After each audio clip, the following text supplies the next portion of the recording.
Okay, so what we're going to be looking at is the chords. So you've got E, G sharp, C sharp minor, and A. There's also an A done there. So that A, you do an A, and then you go an A major 7, and then an E to an E7, and then there's an F sharp 7 and 4, and then there's a B. Okay, that's all the chords. So the strum is down, down, down, down. So 1, 2, 3, 4, and then you've got the next bar, which is down, up, down, up, up, down.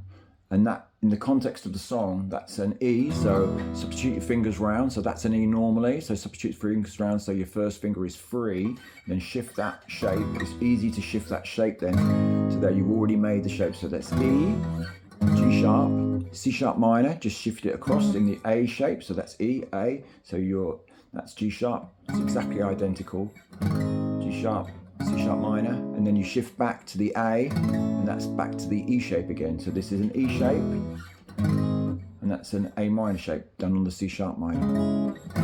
So it's all done with shapes. So the strum is 1, 2, 3, 4, and then down, up, down, up, up, down. And it's got a swing on the groove. So 1, a 2, a 3, a 4. A straight groove will be 1 and 2 and 3 and 4. A swing, move the and slightly. So 1, a 2, a 3, a 4, a 1, a 2, a 3. Straight 1 and 2 and 3 and 4. Okay, so put the chords in context. So 1, 2, 3, 4. Down, up, down, up, up. That's an E, G sharp, C sharp minor, A. And I'm also releasing the pressure on my fingers to give it a bit more of a staccato effect. Now, you don't have to do that. You could go, or you can do this. And I'm just basically pulsing my fingers and releasing the pressure. And then it goes to a C. After 3 times through that sequence, it goes to a C, D, E. Now this is where the idea of substituting fingers kind of falls apart. So you'd normally do an E like that, obviously, from C to a D to an E. So you'd have to remember to put your fingers in that position, or you're gonna have to substitute them. Or as I would do, I'd actually make the shape from an E and I'd remake the shape there like that.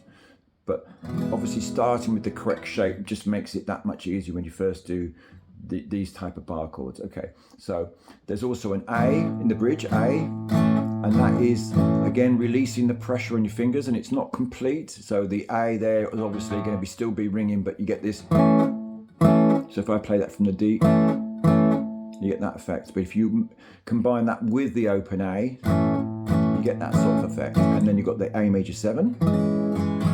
Which the shape of an A major 7 is like a D7. That's an A major 7 and also a B7. So that's A major 7. So A major 7, and then you do that 3 times, and then you go to an E, back to the A major 7, A, and then do that 3 times, and then you go to an E. Go to an E7, and then you do this F sharp 7, minor 7 add 4, so F sharp minor 7 add 4. So the reason it's got a long-winded name because that's really an F sharp minor.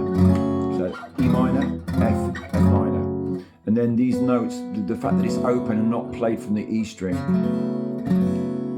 there's a minor, so it gives it a 7 and it's an add 4, and it's the. That idea. And then you go to a B. Now you can do a B like this, and obviously there's a B here, but you probably use this B, so you can either do it like this, which is an A shape, shifted up, B flat, B, or as I do, I lay my little finger across like this, so A is covered, like that. Or you could do a B5, if you wanted to really cheat, you could do just a B5 on that side. So that's a B. It's an awkward chord to make, especially when it's in the B flat. And that's pretty much it really for that. And obviously there is a sort of solo-y bit, but then you've got the outro bit, which is the C, D, E, and then you've got C, D, and then it goes C, holds the bar, D, and finishes on an E. Anyway, hope that helps.